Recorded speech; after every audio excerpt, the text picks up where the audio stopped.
देलपुर थाना क्षेत्र में 6 तारीख को शाम के टाइम में लगभग 7:30 बजे के आसपास पुलिस को ये सूचना दी गई थी कि एक रितेश मौर्य अपने एक साथी विकास सोनी के साथ प्रयागराज से आ रहे थे और उनके साथ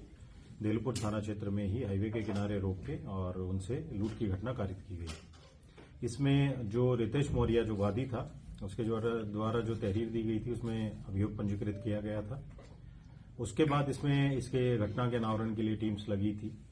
इसमें जो एसओजी टीम और जो थाने की टीम ने इस घटना को वर्कआउट किया और इस घटना में ये पता लगा कि जो रितेश मौर्य वादी है, जो ज्वेलर है, उसके द्वारा ही ये घटना खुद ही कारित करवाई गई थी अपने साथियों के साथ मिलके। जो ये मौर्य है ये अपना सोने का और चांदी का व्यापार करता है और प्रयागराज से ये चांदी लेके आ रहा था और इसने अपने साथ में विकास सोनी जो इसका कारीगर है उसको भी ये साथ में लेके आया था। उसका जो कैश का अमाउंट था 9,60,000 रुपए वो और इसकी चांदी वो एक ही बैग में इसने रखवाया था जानबूझ के। और क्योंकि उसको जौनपुर जाना था बट इसने उसको ऑफर ये किया कि मैं तुम्हें अमेठी और सुल्तानपुर की तरफ छोड़ दूंगा और वहां से जौनपुर चले जाना, क्योंकि इसका पहले से ये प्लान था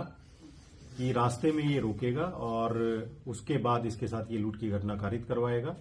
और जो इसका कैश होगा वो आपस में बांट लेंगे और चांदी जो है क्योंकि इसकी खुद की ही थी तो वो इसके पास ही रहेगी।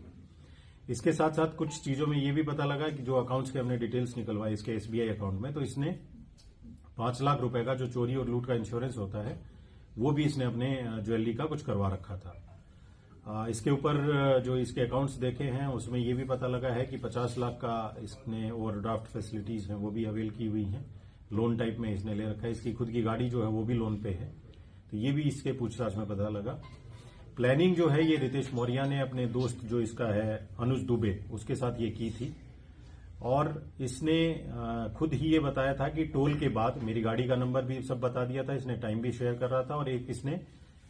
डिफरेंट मोबाइल नंबर भी लिया था जो इसने उस बैग में ही छोड़ दिया था, जिससे ये अपनी उसको सूचनाएं और लोकेशन शेयर कर रहा था। टोल के बाद इसने खुद ही बताया था कि मैं पार्किंग लाइट जला दूंगा और देलपुर थाना क्रॉस करते ही हाईवे पे एक सुनसान जगह है, वहीं पे मैं वहां पे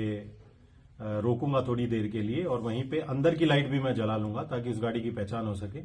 और फिर वहां आके आप मेरे साथ लूट ये कारित कर लेना। तो ये पूरा प्री प्लान रितेश मौर्य का था। इसके साथ में रितेश मौर्य के साथ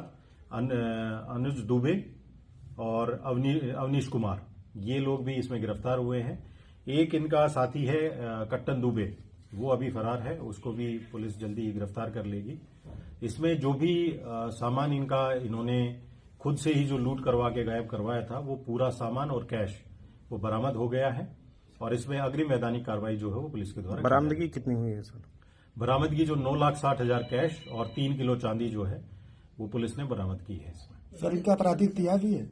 इसमें जो रितेश मौर्य जो ज्वेलर है जिसने ये पूरा प्लान किया खुद के साथ लूट करने का, उसका कोई आपराधिक इतिहास नहीं है, बट जो इसका साथी एक अवनीश तिवारी है उस पर 2021 में एक आईटी एक्ट का मुकदमा और अनुज दुबे है उसके ऊपर एक 2023 में मारपीट का मुकदमा दर्ज है।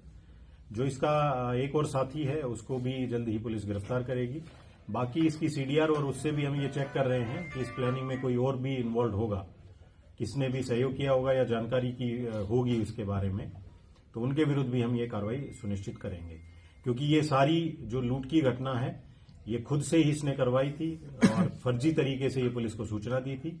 और इसने एक चीज और की थी, जब ये लूट की घटना इनके साथ हो गई थी तो इसने 15 मिनट तक पुलिस को फोन नहीं किया था,